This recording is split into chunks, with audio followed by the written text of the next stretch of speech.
My name is Terry O'Neill. I'm the author of the Bahamas Speed Week revised edition. And my friend here is Keith Blumell, well-known journalist and photographer. And General Dog's Body. And General Dog's Body, right, okay. Right, Keith, what would you like to ask me? Well, Terry, I've known you for many years through the Ferrari Owners Club, predominantly through, obviously Ferraris. Yes. But so what did you find interested you about Bahamas Speed Week when it's not specifically a Ferrari-related topic? Well, I think we've got to go back to the year 2000, which is quite a way now. But at that time I was writing articles for the Ferrari Owners Club, and the editor of the magazine suggested that I look outside of Europe for some new material. Well, I started looking at Ferraris in America, and as I went through the history of some of these Ferraris, the name Nassau and Bahamas kept appearing. And I thought, well, there must be more to this than obviously I know, and that I've seen in British periodicals and magazines. So it stimulated my interest, and as such I started researching the subject, and much to my amazement discovered that it wasn't just one race, it was a series of races held over first of all 1 week and then 2 weeks, and really the whole thing had been forgotten in time. And only in American magazines and periodicals could you actually find reports of these races. And the Bahamas Speed Week, they ran between the mid-50s to the early 60s? Yes, they did. They started in 1954 and they ended in New Providence in 1966. There was one more year, 1967, where they used Grand Bahama as a location, but that was purely for Formula V cars. Right. So, how did you, if you like, get into getting the information? Did you have to go to the Bahamas to get the information, or did you source it from magazines? Or well, magazines are a fairly good start to one's research.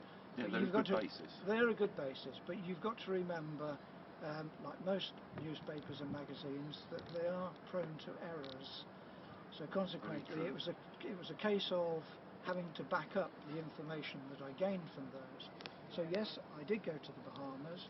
I spent a week out there, and I think I spent most of my time in the public library there actually, because they had the original copies of all the Bahamas newspapers and the programs that went with the original events. Which hopefully should be more accurate than anything that's been transposed across the Atlantic, well, or into the mainland United States. Yes, that's quite right, yes. And in addition to that, as I managed to source photographs, they either confirmed what I'd already read in the newspapers, or, not unusually, they sometimes contradicted. Then Terry, you did the first book on the Bahamas Speed Week revival. How long ago was that now? Well, the first edition came out in 2006. And, so that's 7 years ago. It's 7 years ago, yes. It doesn't seem that long. It does probably to me. does to you. But such was the response to the book that it was both encouraging, and in some ways it proved the point that the old saying of nobody knows everything is perfectly true. The publication of the book and bringing it into the public domain prompted people to look at it and then come give you feedback. Yes, it certainly did, and it was invaluable. In fact, there was enough feedback from people and enough material for me to consider doing the revised edition of the book.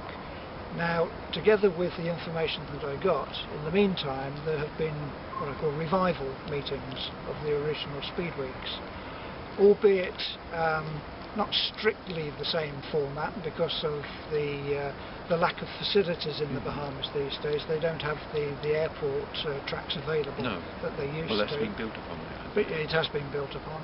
But nevertheless, they certainly give the flavour of what went on.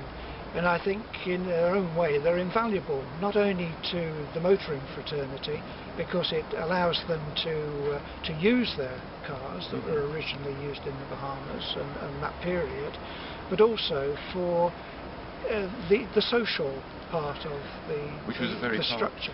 Part of the original Absolutely, one. yes. And I guess it also helps to bring economy into the Bahamas. So it certainly does, yes. Yes, one of the original ideas of the Speed Weeks was that they had a gap whereby in December half of the hotel rooms in the Bahamas were empty. And one of the selling points that the organiser of the Speed Weeks, Red Christ, put across to the Bahamas government was that he could fill their rooms for them, and that he did in grand style. Yeah, fantastic. In grand style. Well, and hopefully the Speed Week revival will do the same thing, and I certainly hope that you enjoy your trip out there in about a month's time. Thank you very much. Yes, well, we certainly enjoyed last year, didn't we, Yes, we Keith? certainly So, did. yes, I'm hoping that. Yes, I'm hoping that it's more of the same. Yes. Right. Thank you very much, Terry. Thank you, Keith.